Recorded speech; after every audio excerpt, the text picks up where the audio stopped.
Ahead of the Pelicans and Nuggets game January 24th, Jose Alvarado would say, when all of our guys are healthy, I think we are a very, very, very dangerous team. I think the world knows that. After these facts from Jose, the Pelicans will go on to lose to the number 1 seeded Denver Nuggets by just 1 point, with CJ missing this shot to win the game. Close, and that will do it. But check this out. If you pause the frame right here, you'd see Billy briefly flashing open for a layup. A layup that I think he hits if he gets the opportunity. What's super wholesome about this entire thing is that Billy said that Herb apologized to him for missing him, saying that next time we'll find the open guy. To get back to what Jose said, he's absolutely right. When the Pelicans are even relatively healthy, they're a problem. The unfortunate reality is that we just haven't gotten to see this team relatively healthy for an extended period of time this season. This season, Brandon Ingram and Zion Williamson have only played together in 12 games. The Pelicans have struggled heavily ever since Zion Williamson went down with that hamstring strain January 2nd, losing a lot more than they've been winning. And we'll get into that. But first, today's content is sponsored by Chime. Now, as we all know, money can't buy happiness, but not having to worry about your money does get you pretty close. And well, guys, that's where the sponsor of today's content, Chime, comes in. Chime was just named the #1 most loved banking app, and well, for good reason. With Chime, you could get your payday up to 2 days early and free overdrafts for up to $200. I say all the time that there's nothing like a peace of mind, and this is exactly what Chime is trying to bring to you guys. With Chime, you don't need to have your credit checked to apply, there's no large security deposits, and there's no annual fee. Meaning that there's no reason to not give Chime a go. If you don't believe me, just see for yourself. Go to chime.com/coop. That's chime.com/coop. Now, before we return to the content, let's see how fast I can read this mandatory disclosure. Chime is a financial technical company, not a bank. Banking services and debit card provided by the Bank Corp Bank or Stride Bank, N.A. members FDIC. Early access to direct deposit funds depends on payer. SpotMe eligibility requirements and overdraft limits apply. See chime.com/SpotMe. Chime was the 2021 #1 most downloaded banking app in the US, according to Apptopia. It's understandable that the Pelicans have had some problems. A lot of teams would look different if they lost one All-Star, let alone 2.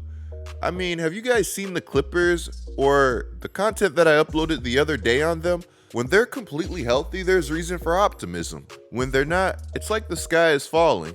What a healthy Zion Williamson was doing for New Orleans was game-changing. His 29.8 points, 7.5 rebounds, and 5.1 assists averaged in the month of December don't tell the full story of his impact, but I'd be lying if I said that it wasn't a great place to start. Perhaps what was most impressive was the pure workload that he was carrying. We've seen how the Pelicans use this guy.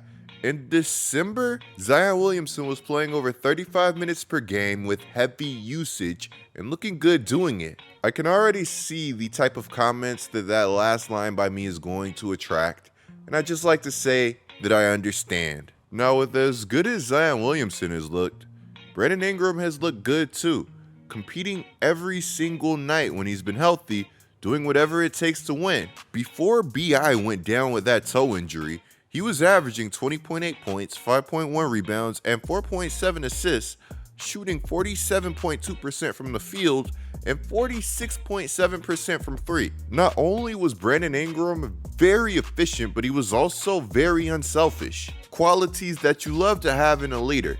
Now look, I know B.I. didn't have the greatest game in his return, going 4 of 18 from the field for 13 points. If this team is going to be at its best, it needs Brandon Ingram on the floor and getting reps. I just hope that his toe injury isn't something that lingers, because even though he was cleared, every time he spoke about it, he made it clear that it was really, really bothering him. And to me, Brandon Ingram doesn't strike me as the complaining type. What a healthy B.I. and Zion bring to this team is irreplaceable. When these two are out, the Pelicans are missing nearly 50 points a game and over 10 assists. Guys like this simplify roles for their entire team and let their role players be, role players. I know it sounds really basic and you've heard it before, but teams need their stars and health matters. Sometimes the postseason can downright just be a battle of not only who's the best, but who's the healthiest. How many times have we seen that scenario play out? While CJ has shown us he's a high-level player on multiple occasions with the injuries piling up, having games like that 38-point outburst against Boston where it felt like he couldn't miss, sadly, he's just not a true number one option and only can carry so much of the playmaking and scoring load, which, speaking of carrying these loads, shout out to Najee, who have been elevating his game as of late to be whatever the Pelicans need.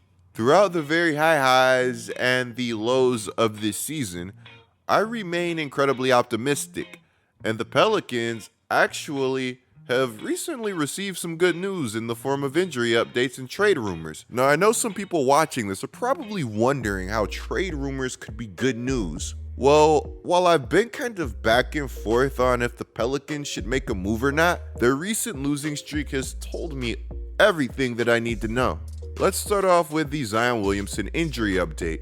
According to this Pelicans press release, Zion's hamstring is healing as expected, and he's making good progress, and he'll be reevaluated again in 2 weeks. I know that nobody needs to hear this, but the Western Conference is incredibly tight, and the sooner that he returns to full health, the better.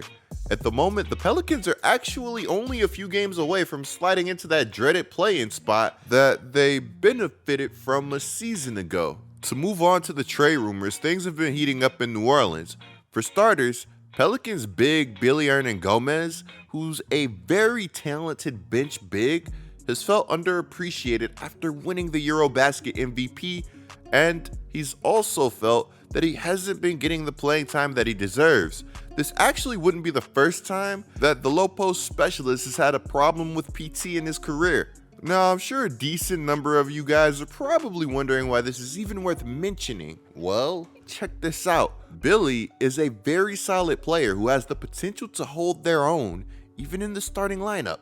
I've seen this guy give Jokic and Embiid problems. You mix in this potential with the fact that he's on a contract where he's only making around $2.5 million a year, along with the fact that he's a great locker room guy that everybody loves, and you can see why he's valuable and already drawing interest from smart teams like the Miami Heat and Boston Celtics. If teams like this are interested in my player, if the offer isn't bananas, I'm probably going to want to keep them, especially if they're 8th in rebounds per minute for a team that has occasionally struggled on the glass. Mind you that was last year, but that's besides the point. When I tell you guys that things are probably going to get spooky this trade deadline, I don't think that I'm exaggerating. You'll definitely want to be subscribed and have those notifications on.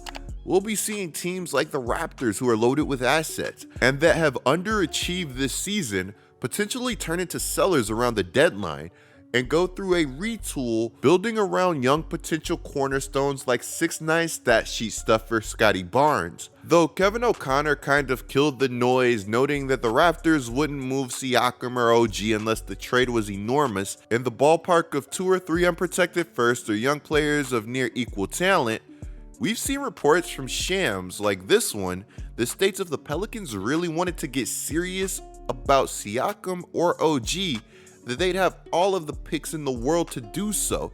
And while that may seem speculatory, we've also seen reports like this one that states that the Pelicans are one of the teams that has shown interest in OG and Gary Trent Jr., both guys that I might actually shed a tear if we were able to acquire. OG is filthy. He has the length. He's only 25. He's 6'7". He can shoot the ball. He's shooting 37% from 3 right now and 39% on catch and shoot 3-pointers, period. I don't want to reach the playoffs and teams are daring the Pelicans to shoot, and we're missing. That's not fun. But at the same time, I'm selfish. I really don't want to give up much at all, if anything. I mean, our chemistry is valuable, but how valuable is it? Now, I don't know if this was the Pelicans or not, or if it actually happened, but apparently one team has already offered 3 first-round picks for OG.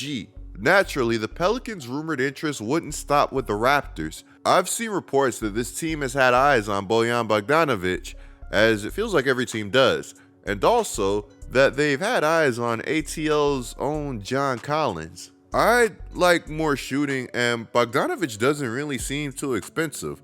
I'd like Bojan. Now that that's out of the way, I'm not really sold on John Collins or his contract as a good fit for New Orleans. You guys know me, I've been a John Collins guy and a buy low guy in general, but in this instance, it just doesn't feel right, though it would be exciting knowing what Collins has been capable of. It's just that if the Pelicans go out and they make a play for a big, I want it to be somebody that's capable of patrolling the paint and anchoring the defense, setting good screens, all of that stuff. If I add in any semblance of a jump shot, it's going to feel like I'm asking for a unicorn or maybe just Kristaps Porzingis, whichever you guys feel fits better.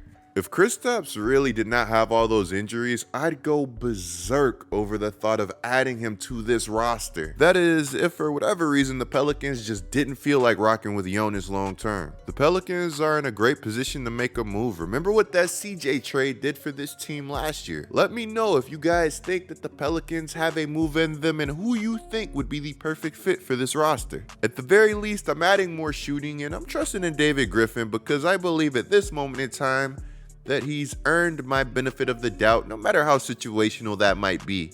Let me know what you guys think of everything down in the comments below. Clicking the video on the screen right now is a great way to support my channel. I'm Get Like Coop, bringing you guys the scoop until our next upload.